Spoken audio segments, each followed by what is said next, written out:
सरफरोशी की तमन्ना अब हमारे दिल में है, देखना है जोर कितना बाजुए कातिल में है। आदरणीय उत्तर प्रदेश सरकार के माननीय वित्त एवं संसदीय कार्य मंत्री जी, हमारे सहयोगी प्रमुख सचिव पर्यटन एवं संस्कृति मुकेश मेश्राम साहब, यहाँ पे उपस्थित हमारे माननीय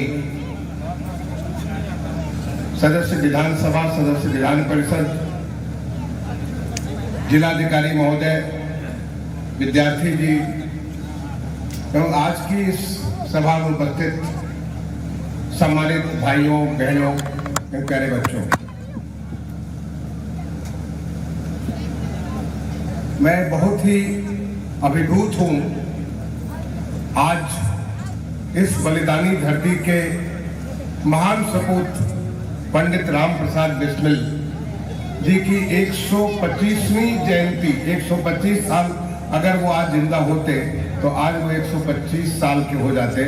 उस दिन यहाँ पर आप सबके बीच उपस्थित होकर के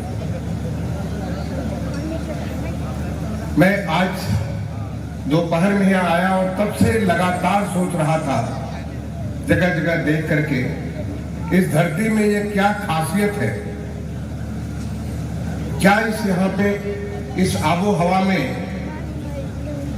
विशेष चीज है जिससे ऐसा महाबलिदानी यहाँ पे पैदा हुआ। और न केवल महाबलिदानी, बस उस महाबलिदानी की महामाता जिसका वर्णन हमें विद्यार्थी जी कर रहे थे, वो क्या खासियत है।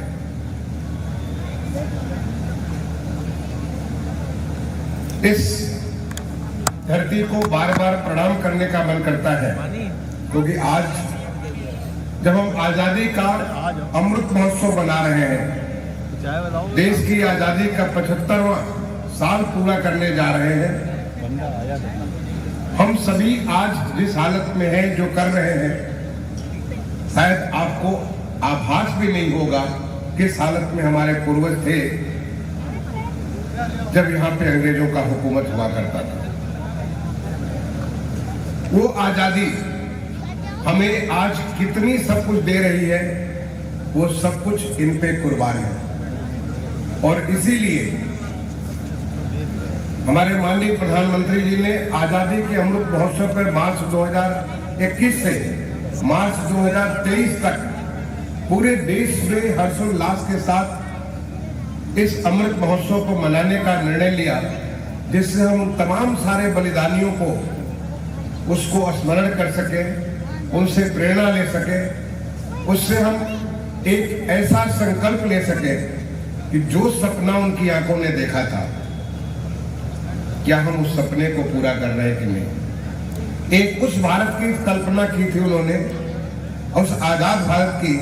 जहां पे हर कोई को आजादी होगी अपने आप को, अपने सर्वोच्च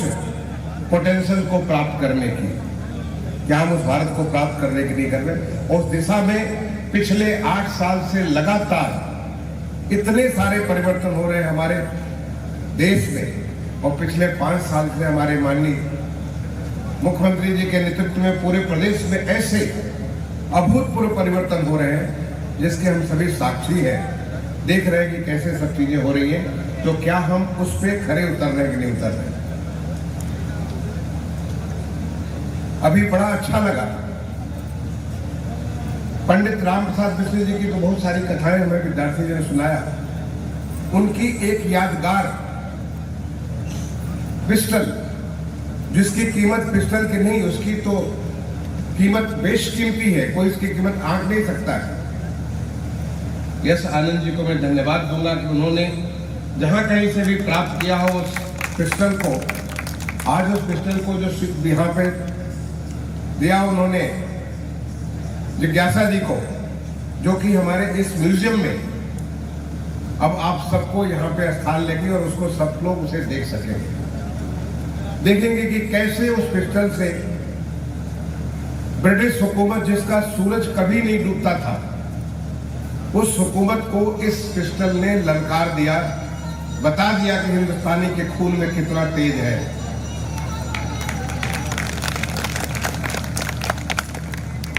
चाहे आप उसे फांसी दे दें, बट उसके पीछे इतने सारे बलिदानी खड़ा होंगे। आपने देखा यहाँ पे इतने सारे बलिदानी खड़ा होंगे। वो हिंदुस्तान का तेज, और वहां से शुरुआत हो गया कि देश को हम आजाद कर लेंगे। मैं तो आप सारे लोगों से ये, यहाँ जो तमाम सारे शाहजहांपुर के भाई बहन यहाँ पे उपस्थित हैं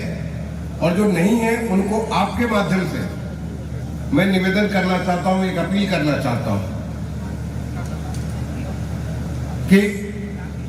पंडित राम प्रसाद बिस्मिल जी के या असफुल्ला खां साहब के या यहाँ पे जो और हमारे बलिदानी हैं,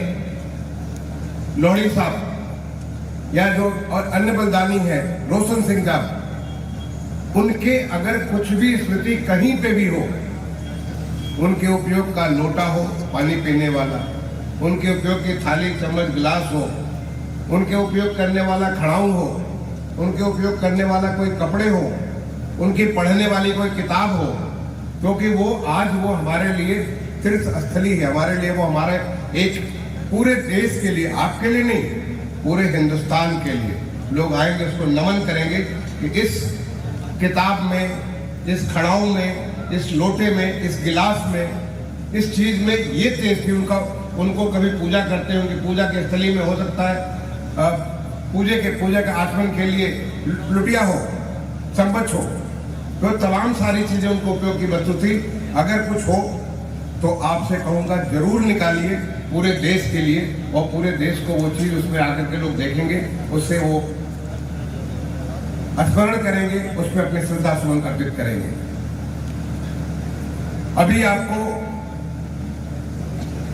मुकेश मेश्राम साहब ने एक बात की थी हर घर तिरंगा की। ये भी हमारे माननीय प्रधानमंत्री जी की एक बहुत बड़ी सोच है। पूरा देश आजादी का ऐसा दीवाना हो, पूरा देश याद करे उस झंडे को, जिस झंडे ने हमारे देश को आजादी और हमारे देश को पूरी दुनिया में पहचान दी है।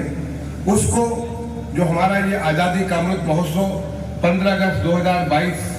को जब हम 75 साल पूरा कर रहे हैं, उसके उपलक्ष्य में 11 अगस्त से लेकर 17 अगस्त तक हमारा जो झंडा अधिनियम, झंडा कानून है, उस कानून में संशोधन करके उसमें कुछ शिथिलता ला करके, अन्यथा आप कहीं भी झंडा फहरा नहीं सकते। झंडा फहराने का एक वैधानिक नियम है, और अगर नहीं पालन करेंगे तो उसका कानूनी सजा भी है। लेकिन उसमें शिथिलता देकर के पूरा देश, हर कोई शाहजहांपुर का वासी, हर कोई देश का वासी अपने घर में, अपने दुकान में, अपने जहां पे वो व्यवसाय करता है, जहां वो किसी प्रकार की क्रीड़ा करने जाता है, जहां भी हो, हर जगह एक झंडा फहराना है हमें 11 अगस्त से लेकर के 17 अगस्त के बीच में, हर घर तिरंगा। मैं आप सारे लोगों से ये भी अपील करूंगा, आप सारे, ये तो बलिदानियों का शहर है, बलिदानियों की धरती है, आप सारे के सारे न केवल एक दिन, मैं कहूंगा 11 से 17 तक लगातार पूरे एक सप्ताह अपने दुकान पे, घर पे एक ऐसा मिसाल कायम करिए राम प्रसाद बिस्मिल जी की, असफुल्ला खां साहब की, रोशन सिंह साहब की ये धरती है। आप हर घर में वो झंडा हो, जिससे कि आप उसे याद करें, हमारे इस आजादी को, और उसके साथ अपने देश के लिए संकल्पित हो कि हम कैसे अपने देश को दुनिया के क्षितिज में, ज्यादा नहीं, 1000 साल पहले हम दुनिया के क्षेत्र में बहुत ऊपर उठने वाले सितारे थे, केवल 1000 साल में हम लोग नीचे हो गए। एक बार हम चढ़ना चालू किए, बहुत जल्दी एक बार दोबारा फिर से दुनिया के क्षेत्र में बहुत ऊपर उठ जाएंगे। वो उस झंडे की ताकत होगी। कहना तो मैं बहुत कुछ चाहता हूं, लेकिन समय की बाध्यता के कारण मैं ज्यादा कुछ नहीं कहूंगा। मैं केवल, क्योंकि राम प्रसाद बिस्मिल जी के बारे में बताया विद्यार्थी जी ने कि वो एक ओज कवि थे। उन्होंने तमाम सारी कविताएं, तब उनकी लेखनी में आग बरसी थी। उन्होंने लोगों को, न केवल वो खुद राम प्रसाद बिस्मिल बने, बल्कि बहुतों को उन्होंने बिस्मिल बना दिया इस आजादी के लिए। केवल न केवल काकोरी का, आपने मैनपुरी का भी जिक्र किया, ऐसे तमाम सारे, दिल्ली में भी रहे, प्रदेश में अलग अलग जगह करके उन्होंने बहुत सारे लोगों को क्रांतिकारी बनाया और अपनी लेखनी की ताकत से। उन्हीं की एक कविता से मैं अपनी बात को समाप्त करता हूं। उनकी कविता है, ना चाहूं बान दुनिया में, ना चाहूं बान दुनिया में, ना चाहूं स्वर्ग को जाना, मुझे वर दे यही माता, रहूं भारत पर दीवाना, मुझे वर दे यही माता, रहूं भारत पर दीवाना। करूं मैं कौम की सेवा, पड़े चाहे करोड़ों दुख, करूं मैं कौम की सेवा, पड़े चाहे करोड़ों दुख, अगर फिर जन्म लूं आकर, तो भारत में ही हो आना। सोचिए, ये इतने बड़े देशभक्त कि दोबारा भी अगर जन्म लेना हो तो इस भारत भूमि में जो स्वर्ग के देवी देवता भी तरसते हैं आने के लिए, उस भारत भूमि में ही दोबारा जन्म ले, ये भावना थी हमारे पंडित राम प्रसाद बिस्मिल जी की। मैं बात को समाप्त करूंगा। अभी मैंने जिलाधिकारी महोदय से एक निवेदन किया है, 2 निवेदन आपसे मैंने किए, एक निवेदन उनसे भी मैंने किया है। ये आजादी का 75 साल हो रहा है, इतना बढ़िया म्यूजियम यहाँ बन गया है, इतनी सारी जानकारी आजादी के बारे में यहाँ पे उपलब्ध है। मैं चाहता हूं कि यहाँ पे 75 क्विज कॉम्पिटिशन्स हो, 75 क्विज कॉम्पिटिशन्स हो पूरे जिले में, और वो क्विज कॉम्पिटिशन लोगों को प्रेरित करे कि आए, हर स्कूलों के बच्चे, हर कॉलेज के बच्चे, हर टेक्निकल इंस्टीट्यूशन के बच्चे, सारे बच्चे आए और आकर के दिन भर गुजारे यहाँ पर, देखें अपने देश की आजादी के बारे में, पढ़े, नोट ले, और उनका 3 लेवल पे कंपटीशन हो। पहले स्कूल लेवल पे कंपटीशन हो, फिर उनमें जो सेलेक्ट हो उनका नेक्स्ट लेवल पे कंपटीशन हो, और फिर एक महा कंपटीशन जो है 15 अगस्त 2022 को हो, जिसमें मैं अनुरोध करूंगा, अगर हमारे माननीय खन्ना साहब जिन्होंने इतनी बड़ी आपको ये सौगात दी है, माननीय खन्ना साहब पुरस्कृत करें उन लोगों को जो कि अपने ये, इससे पूरा का पूरा आपका पूरा शाहजहांपुर हमारे आजादी के इतिहास को जान जाएगा, हमारी एक एक चीज को समझ जाएगा, और ये इतनी बड़ी जो बनी है आपकी, ये इतना बड़ा जो संग्रहालय बना है, उसका पूरा पूरा लाभ मिलेगा। अगर आप 75 करने में केवल बच्चों को ही नहीं, आप बड़े वर्ग का भी कंपटीशन कराएं,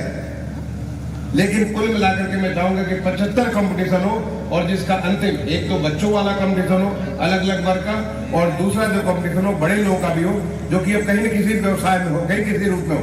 वो भी आए, देखें, सीखें, समझें।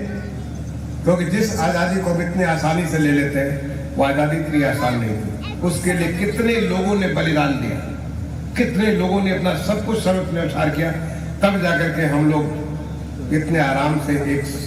स्वतंत्र भारत में ऐसी जिंदगी जी रहे हैं। तो भी मैं इस निवेदन के साथ एक बार दोबारा पंडित राम प्रसाद बिस्मिल जी को अपने श्रद्धा सुमन अर्पित करते हुए, और उस बलिदानी धरती के आप सारे लोगों को अभिनंदन करते हुए, प्रणाम करते हुए अपनी वाणी को विराम दूंगा। धन्यवाद। जय हिंद।